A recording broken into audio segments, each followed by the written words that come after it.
Pulpen dong. Ya, ayo langsung ngomong aja. Satu lagi dong, Cak. Tadi kan juga sudah disebutkan sama dengan polisi dan lain-lain. Tapi Bang, di satu sisi kan kita juga tahu bahwa memang banyak kontroversi begitu. Meskipun tadi Komisi 3 mengatakan sendiri bagaimana di tingkat PTDA dan lain-lain. Tapi salah satunya tuh yang kemarin bilang kan pemerasan oknum polisi kan penonton DWP konser itu Indonesia itu. Terus yang kedua mau bertanya soal Liga Damai Koruptor ini gimana, karena sudah banyak kritik tuh, termasuk juga Mahfud MD kan bilang kalau ini Kalau Pak Mahfud orang gagal nggak usah didengar. Dia sendiri memberikan nilai pada dirinya 5 kan. terus kapan Komisi 3 maupun KPK itu sudah tuntaskan kasus Harun Masiku, apalagi sempat diskusinya ada dugaan politisasi. Aduh, ini diborong semua kawan-kawannya nggak kebagian. Nah, udah cukup. Ya, satu soal kinerja kepolisian itu dia namanya fenomena oknum itu kan ada di semua lembaga. Saya berkali-kali sampaikan, apakah di Polri, apakah di TNI, apakah di Kejaksaan, apakah di DPR, oknum ada dan mungkin banyak. Tapi yang kita nilai ya, kalau fenomena oknum ini adalah bagaimana cara institusi merespon setiap terjadi masalah. Kalau Polri, setahu saya begitu ada kasus PTDH ya yang fatal ya, Palu ya kan nggak bisa disembunyikan tuh. Tahu-tahu begitu kita kejar PTDH ya kan. Kemudian kalau Sumbar jelas, Jambi begitu juga ya kan, malah 2 orang yang kena PTDH. Jadi kita tentu mengapresiasi. Dan teman-teman rasakan paham sekali kok yang di Komisi 3 ya. Ketika kita lewat sekretariat saja misalnya minta keterangan terhadap hal ihwal dugaan pelanggaran, dalam hitungan jam biasanya langsung direspon oleh Kapolres tempat misalnya ya. Jadi itu yang kita apresiasi, dan ini kita nggak bisa bohong karena memang itu yang terjadi.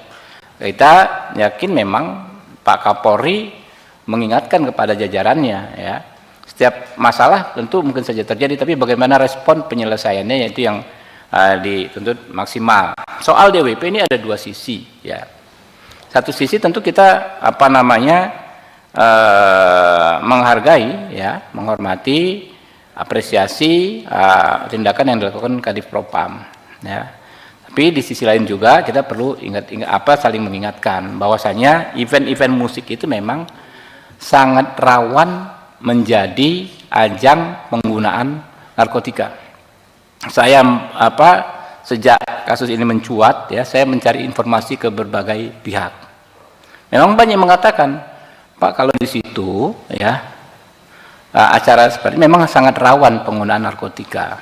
Nah, jadi kita menghargai apa yang dilakukan oleh Kadif Propam, tapi seharusnya tetap proporsional ya. Kita tahu keberhasilan di narkoba kita luar biasa, membongkar bertonton pengiriman sabu ya, sampai kita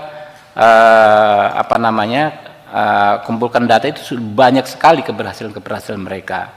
Nah, kalau ada oknum-oknum yang melakukan pelanggaran, tentu harus ditindak. Siapa yang berbuat harus bertanggung jawab. Orang yang melakukan kesalahan ya harus mendapat hukuman yang setimpal dengan perbuatannya. Jadi berat ringannya hukuman, gradasinya itu harus paralel dengan berat ringannya kesalahan. Ya. Saya sangat percaya Pak Kapolri dan Pak Kadif Propam tahu sekali cara memainkan barang itulah, kurang lebih ya. Ini kan ya Pak ya, kayak sama kita pegang gelas gini, kalau terlalu kencang bisa pecah gelasnya, kalau kita lepas ya pecah juga. Ya, Pak Rikwanto nanti bisa menjelaskan itu. Ya, lalu tadi soal maaf untuk korupsi, Anda sudah tanyakan ini berkali-kali ya, dimanapun tanya. Dan berbagai orang sudah sampaikan, ya silakan saja Anda nilai ya. Kalau saya itu kan pernyataan umum seorang pemimpin pemerintahan maupun pemimpin negara, kepala negara, nggak bisa dijawab dengan ya hal ihwal prosedural ala Mahfud MD.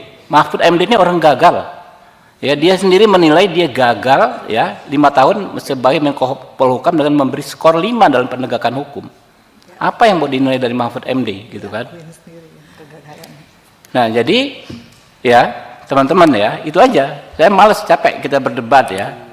Nggak mungkin Pak Prabowo itu menginstruksikan untuk mengabaikan berbagai peraturan perundang-undangan.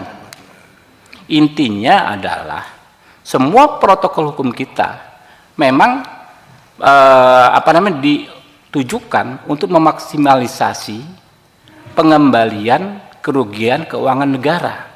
Itu stressingnya. Gitu. Jadi yang diperdebatkan kalau pengembalian keuangan negara bagaimana orang dihukum, enggak gitu. Kita ini memperdebatkan hal yang remeh-temeh tapi melupakan hal yang paling substansi dalam pemberantasan korupsi. Tinggal saja aparatur negara, kepolisian, kejaksaan, KPK menerjemahkan arahan Pak Prabowo itu sesuai dengan hukum dan perundang-undangan yang berlaku.